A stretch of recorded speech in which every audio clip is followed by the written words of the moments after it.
Hello everyone, मैं हिमांशु बाबा आप लोगों का स्वागत करता हूं अपने यूट्यूब चैनल हिमांशु बाबा पे। दोस्तों देखिए, चूंकि ये अपना फर्स्ट वीडियो है इस चैनल पे, तो यहाँ पे मैं आपको कुछ छोटी छोटी बातें बताना चाहता हूँ कि बेसिकली हम स्टार्टिंग कैसे करने वाले हैं इंग्लिश की। तो देखिए, इस वीडियो के थ्रू मैं आपको कुछ बेसिक्स बताऊंगा, जिससे आगे हम उस चीजों को कंटिन्यू करेंगे और जो अपना ये नवंबर वाला पेपर है इसको क्रैक करेंगे। देखिए, दो बातें आपको समझनी होंगी। सबसे पहले हमें पढ़ना क्या है, दूसरी बात कैसे पढ़ना है, और तीसरी बात क्यों पढ़ना है। ये तीनों बातें आपको पता होनी चाहिए। इस बात को हम समझेंगे इस वीडियो के थ्रू, क्योंकि देखिए, इस वीडियो को आप जब भी देखेंगे, अब या बाद में, तो इस वीडियो से आपको दो तीन बातें बहुत अच्छी समझ आएंगी। जो एनालिसिस मैंने पिछले 8 सालों के एक्सपीरियंस से सीखा है, वो आज मैं आपके साथ शेयर करने वाला हूं। यहां सबसे जरूरी बात जो आप देखना, देखिए, सबसे पहली और जरूरी बात दोस्तों, कि इंग्लिश के पेपर की अगर हम बात करते हैं तो देखिए, लास्ट ईयर के पेपर में हमने एक चीज नोटिस करी कि लास्ट ईयर के पेपर में हमारे पास इंग्लिश में अगर मैं बात करता हूं तो देखिए, वोकैब के पोर्शन से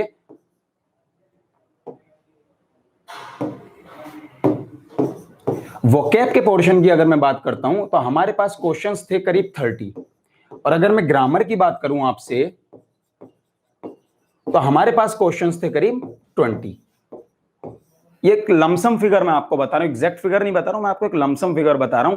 तो आप एक चीज समझिए, इस ग्रामर की अगर मैं बात करूं तो इसमें आप एक चीज नोटिस की होगी, अगर आप प्रीवियस ईयर के पेपर को एनालाइज करते हैं तो वहां पे आपने एक छोटा सा पॉइंट नोटिस किया होगा दोस्तों, कि ये जो हमारे 20 क्वेश्चंस हैं, ये जो हमारे पास 20 क्वेश्चंस हैं, इसमें हमारे सबसे ज्यादा क्वेश्चन कहां से बने थे? प्रेपोजिशन से, जिसमें हमारी फ्रेजल वर्ब्स थी। कहां से बने थे? प्रेपोजिशन से, जिसमें हमारे पास क्या आया था? फ्रेजल वर्ब्स थी। और बाकी कुछ ग्रामर के कंसेप्ट थे जो हमारे पार्ट्स ऑफ स्पीच से बन गए थे। डन।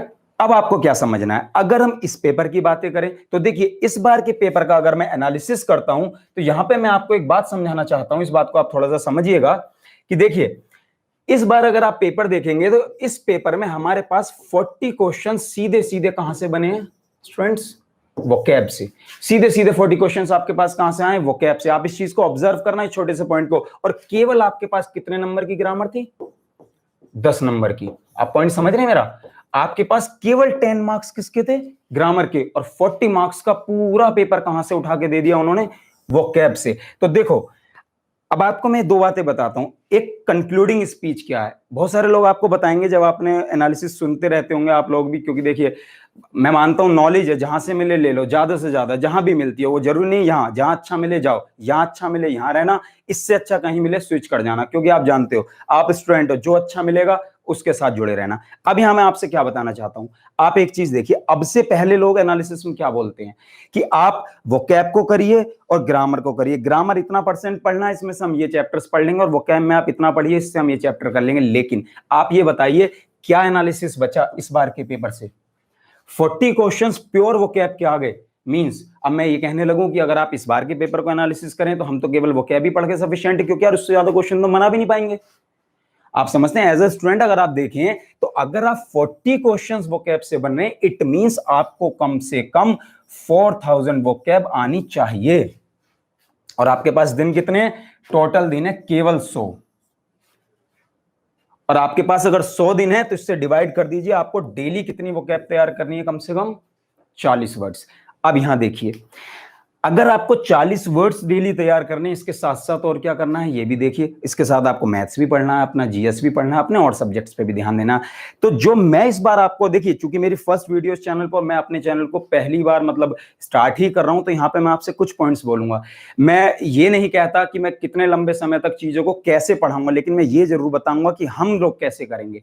पहली बात, हमारा सबसे बड़ा फोकस होगा वोकैब पे। दूसरी बात, अगर मैं ग्रामर की आपसे बातें करता हूं तो इस बात को आप लोग समझिएगा, ग्रामर इस बार 10 नंबर की आई है, लेकिन पिछले पेपर में तो ग्रामर का रेशियो था ना 60-40 का। तो यहां पे आपको ये समझना है, अब ग्रामर में क्वेश्चन की मेजोरिटी कहां से बनती है, आपको ये बात समझनी होगी। तो देखिए, अगर मैं आपसे ग्रामर की बातें करता हूं स्टूडेंट्स, तो यहां पे आपको एक छोटा सा पॉइंट ध्यान से समझना होगा कि देखिए, अगर आप ग्रामर की बातें करेंगे तो ग्रामर में हमारी, अगर हम पार्ट्स ऑफ स्पीच की बातें करें तो हमारे पास टोटल कितनी पार्ट्स ऑफ स्पीच हो जाती हैं? 8। ये आप सबको समझ आता है? हमारे पास कितनी पार्ट्स ऑफ स्पीच है? 8। ठीक है। अगर 8 पार्ट्स ऑफ स्पीच की मैं बात करता हूं तो इसमें से आप 3 चैप्टर्स को मेजर मेजरली आप उसको कंसीडर करना। मैंने आपसे नाम लिया, एक चैप्टर का हमने नाम लिया दोस्तों टेंस। मान के चलिए ये आपके एग्जाम की बैकबोन है, क्योंकि देखिए अगर आप स्ट्रक्चर ही नहीं बना पाएंगे तो फिर कोई मतलब नहीं रहता चीजों को करने का, उसका कोई सेंस नहीं है अगर आपके पास स्ट्रक्चर ही नहीं है तो। पॉइंट नंबर 1, सबसे पहली और जरूरी बात जो हमने करी, क्या करी? Tense. Then preposition,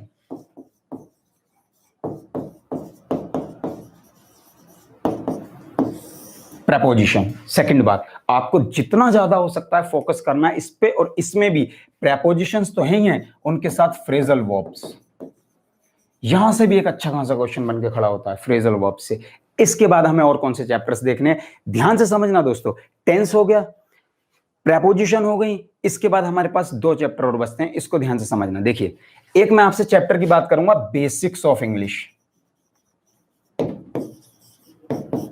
basics of English, चूंकि ये पार्ट्स ऑफ स्पीच का पार्ट नहीं है, लेकिन इसके अंदर पूरी इंग्लिश कवर हो जाती है। भाई आपको जब तक यही नहीं पता सब्जेक्ट क्या होता है, ऑब्जेक्ट क्या होता है, कॉम्प्लीमेंट क्या होते हैं, तो आप कैसे क्वेश्चन बनाएंगे? देखिए, सिंपल क्वेश्चन तो आप बना लेंगे, सिंपल तो सबके लिए कॉमन है, वो कोई बहुत बड़ा इश्यू नहीं है। क्वेश्चन आता है यहां से अगर क्वेश्चन घूम गया तो हम कैसे करेंगे?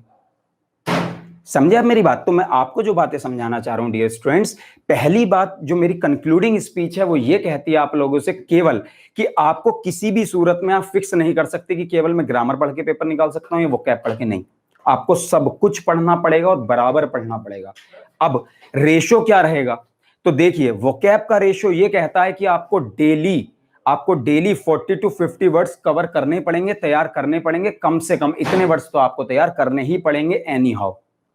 अब आते हैं हम ग्रामर पे। तो देखिए, ग्रामर में इन तीनों चैप्टर्स पे आप थोड़ा सा ज्यादा ध्यान दीजिएगा, और इसके अलावा बाकी चैप्टर्स को भी हम करेंगे, उससे भी हमारे क्वेश्चंस के बनने की पॉसिबिलिटी रहती है। देखिए, पढ़ना सभी कुछ है, नाउन भी, प्रोनाउन भी, एडजेक्टिव भी, वर्ब भी, एडवर्ब भी। और देखिए, इनसे अलग हमें किस चीज पे ध्यान देना है, इस बात को आप समझेंगे। तो इनसे अलग जिस चीज पे हमें ध्यान देना है डियर स्टूडेंट्स, वो सबसे बड़ी बात हमारी जो होगी वो होगा कॉम्प्रिहेंशन और क्लोज टेस्ट। क्या होंगे हमारे?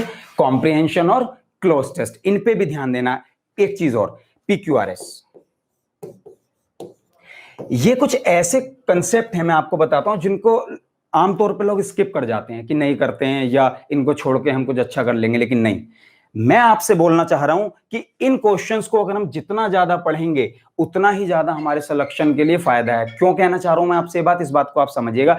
देखिए, अगर आपको अरेंजमेंट एक बार फिक्स हो जाता है तो आपके सीधे सीधे 5 क्वेश्चंस हो जाते हैं। आप मेरी बात समझते हैं? और आपको अच्छे से पता है आपके 5 क्वेश्चंस फिक्स हो जाते हैं अगर आप एक बार भी थोड़ा सा भी अरेंजमेंट को सीख लें। देखिए, 5 क्वेश्चन एरर्स के सीखने के लिए आपको 5 चैप्टर्स पढ़ने पड़ेंगे अलग अलग, लेकिन यहां पे अगर आपने थोड़ा सा भी ध्यान लगा लिया तो सीधे आपके 5 क्वेश्चंस क्लियर हो जाते हैं, आपको कोई टेंशन लेने की जरूरत रहती नहीं। दूसरी बात, क्लोज टेस्ट की अगर मैं बात करूं, ये अपने पेपर में बहुत ज्यादा नहीं बनता, इस पे हम कम ही बातें करेंगे, XY के लिए ज्यादा रहता है, लेकिन फिर भी हम इसको सीखेंगे। देन कॉम्प्रिहेंशन, इसको मैं आपको बहुत अच्छे से सिखाऊंगा। इसमें कोई जरूरत नहीं है आपको पैसेज पढ़ने की, आपको बस थीम पकड़नी सीखनी है। एक बार आपके हाथ में थीम आ गई तो आई एम अश्योरिंग यू कि आप आराम से अपना पेपर निकाल के निकल जाएंगे। तो अब आपसे मैं जो बातें करूंगा डियर स्टूडेंट्स, उनको आपको समझना पड़ेगा।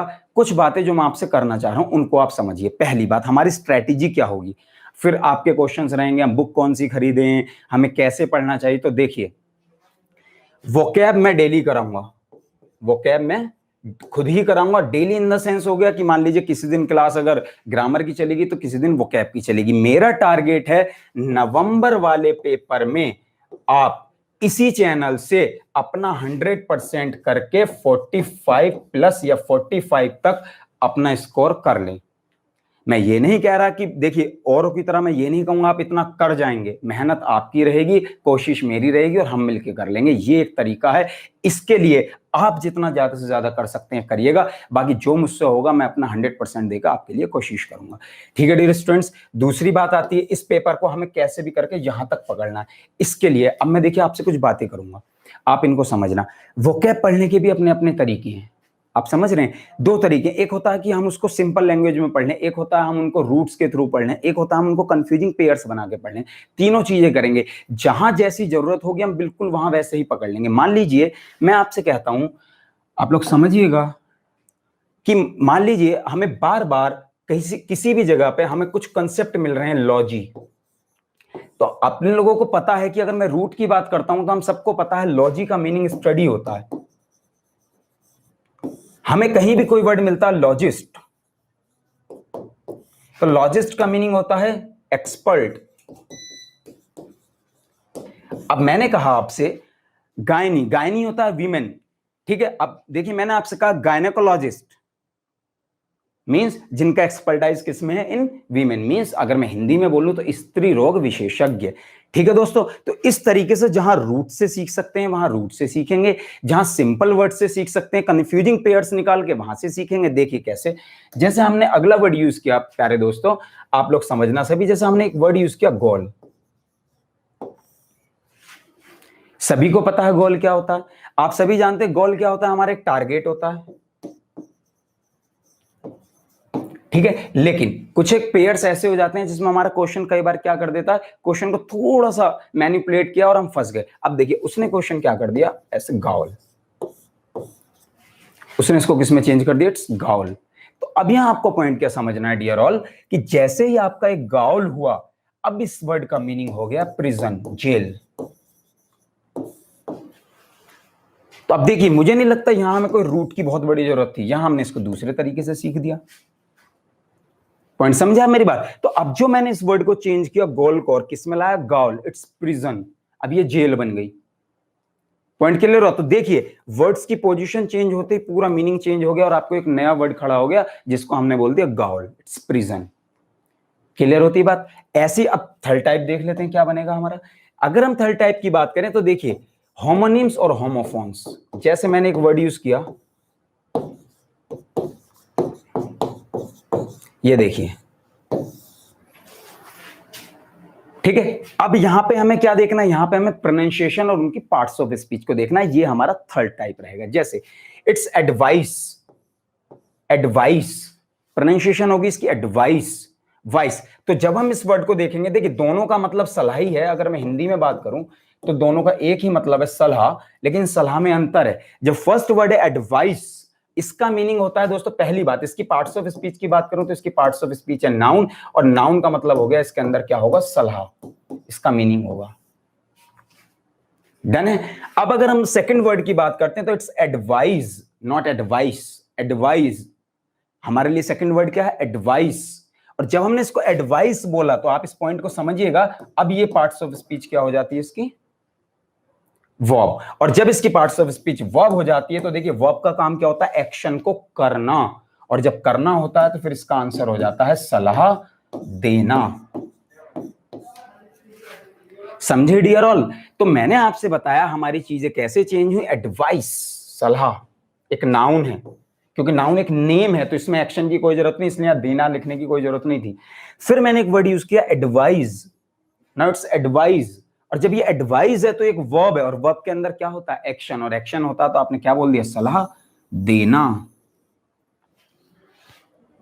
क्लियर होती है बात? तो माय डियर स्टूडेंट्स, मैं आपको यही चीज समझाना चाह रहा हूं कि इस फर्स्ट वीडियो के थ्रू मैं आप तक केवल ये बातें पहुंचाना चाह रहा हूं कि हम चीजों को कैसे पढ़ेंगे। जैसे मान लीजिए हम एक चैप्टर की भी बात कर लें कि हमें स्टार्टिंग कैसे करनी है, कि अगर हम मान लीजिए चैप्टर स्टार्ट करेंगे तो कैसे करेंगे। तो देखिए जैसे मैंने आपसे कहा, I have done graduation in 2001। तो मान लीजिए मैं आपको ये बता रहा हूं कि हमारी स्ट्रेटेजी क्या रहेगी, हम चीजों को बहुत प्रैक्टिकली पढ़ेंगे, बहुत आसानी से, कोई भी टेंशन हमें लेनी नहीं, मस्त रहना है। आप भी रहिए, मैं भी, एकदम मस्ती में। मतलब ऐसा होता ना, एक तो होता है हमें बर्डन लेके पढ़ना, नहीं, मस्त रहेंगे और आराम से सारी चीजें सीख लेंगे। तो देखिए इस कंसेप्ट को अगर आपको समझना, तो मैं आपको बता रहा हूं चैप्टर्स को कैसे पढ़ने वाले हैं, थोड़ा सा इस चीज पे ध्यान दीजिएगा आप लोग। देखिए जैसे मैंने चैप्टर का नाम लिया दोस्तों टेंस, तो आपने एक चीज नोटिस करी है कि इस चैप्टर को हम कई बार टाइम एंड टेंस बोलते हैं। आपने ये सोचा कभी हम इसको टेंस एंड टाइम क्यों नहीं बोलते? आपने चीज कभी सोची? तो देखिए इस पर ध्यान देना, इस चैप्टर को हमेशा बोलते हैं टाइम एंड टेंस, हम इसको कभी भी टेंस एंड टाइम नहीं बोलते। आप इस चीज को कभी नोटिस करना, पता है क्यों नहीं बोलते? देखिए इस चीज को समझना, ये बात समझ आ गई तो आधे क्वेश्चंस तो आपके अभी समझ आ गए, केवल आपको बताने में। तो मैं आपसे यही समझाना चाह रहा हूं, आप अपना कंसंट्रेशन और चीजों को बनाना, बाकी चीजें आसान है, टफ कुछ भी नहीं है। अब देखिए मैंने कहा टेंस क्या होता है, ये तो एक वर्ब की फॉर्म है, ये तो एक वर्ब की फॉर्म है। टेंस क्या? Form of verb. आप भी समझते हैं भाई, आई गो तो पता चला प्रेजेंट टेंस, आई वेंट तो पता चला पास्ट टेंस था। लेकिन अगर आप दूसरी चीज देखें, I have done graduation in 2001, तो आपको यह समझना होगा कि टेंस केवल वर्ब की फॉर्म है। ये था टेंस, पूरा टाइम एंड टेंस क्या था। इसको समझने के लिए आप एक बात समझिएगा प्यारे बच्चों, कि देखिए ये जो टाइम लिखा है ना, आपको इस चीज को समझना होगा। ये टाइम ही है जो किसको डिसाइड करता है? टेंस को डिसाइड करता है। टेंस कभी भी टाइम को डिसाइड नहीं करता। मतलब क्या हुआ? इस टाइम की प्रायोरिटीज टेंस से हमेशा ज्यादा रहती है, इसीलिए हम चैप्टर को टाइम एंड टेंस बोलते हैं। यही टाइम है जो इस टेंस को डिसाइड करेगा, टेंस टाइम को डिसाइड नहीं करता। क्योंकि प्रायोरिटी ज्यादा है इसलिए हमेशा आगे रहता है, इसलिए हम चैप्टर को बोलते हैं time and tense. Point clear हुआ? क्योंकि टेंस तो वर्ब की फॉर्म है, वर्ब क्या कर लेगी? वर्ब को भी तो टाइम चाहिए ना, किस टाइम में क्या काम हुआ है। अब आप इस चीज को समझने के लिए बहुत सिंपल से तरीके से समझिए। I have done graduation in 2001। अब देखिए, अगर आप इसको देखें इन 2001, तो ये क्या है? टाइम। टाइम कब का है जरा आप लोग देखो, टाइम कब का है? पास्ट का। 2001 कब का टाइम है? पास्ट का। जब टाइम पास्ट का है तो टेंस भी कब का होगा? मुझे बताइए आप लोग, टाइम टेंस भी कब का होगा? ऑब्वियसली पास्ट का ही होगा ना। और जब पास्ट का होगा तो हैव डन को हम किस में चेंज कर देंगे? डिड में। देखो टाइम भी पास्ट, टेंस भी पास्ट। हो गया क्लियर? पॉइंट समझ आया? ऐसे ही मैं आपको आगे की बातें बताता हूं। हमारी यही स्ट्रेटेजी रहेगी। आपने एक चीज देखी, आपके जितने भी यूनिवर्सल ट्रूथ होते हैं वो सारे इंडेफिनिट टेंस में क्यों लिखे जाते हैं? बस यही वजह है, क्योंकि जो यूनिवर्सल ट्रूथ है, जो साइंटिफिक फैक्ट है, आप मेरी बात समझ रहे हैं, वो एक्शन ऐसा नहीं है वो कल ही होता था, वो काम आज भी हो रहा है। तो मींस उसका टाइम कब का है? प्रेजेंट का है। और वो फ्यूचर में भी होगा। तो जब उसका टाइम प्रेजेंट का है तो उसका उसका टाइम प्रेजेंट का है तो उसका टेंस भी कब का होगा?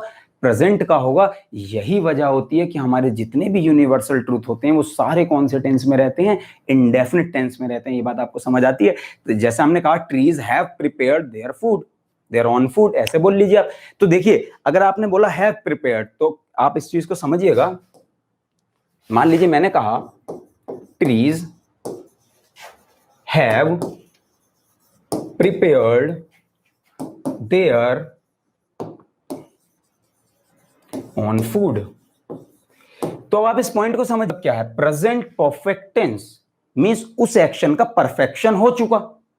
अब हो चुका का मतलब क्या है? या तो वो एक्शन प्रेजेंट का, या तो वो पास्ट का, तो वो पास्ट इंडेफिनिट हो गया तो प्रेजेंट है। लेकिन एक्शन तो कंप्लीट हो चुका ना, जब भी तो परफेक्ट है। लेकिन क्या पौधे आज अपना भोजन खुद नहीं बनाते? ये तो आज भी बना रहे हैं ना।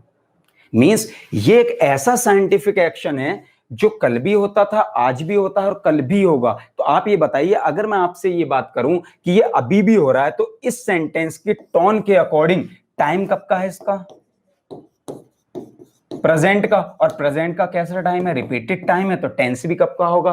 प्रेजेंट का होगा। इसलिए यहां पे हैव प्रिपेयर्ड नहीं आके क्या आ जाएगा? Trees prepare their own food. Clear होती है आपकी बात? तो मैं आपको बेसिकली आज की वीडियो के थ्रू बस केवल इतना ही बताना चाह रहा हूं। हम आगे चीजों को बहुत अच्छे से मैनेज करने वाले हैं।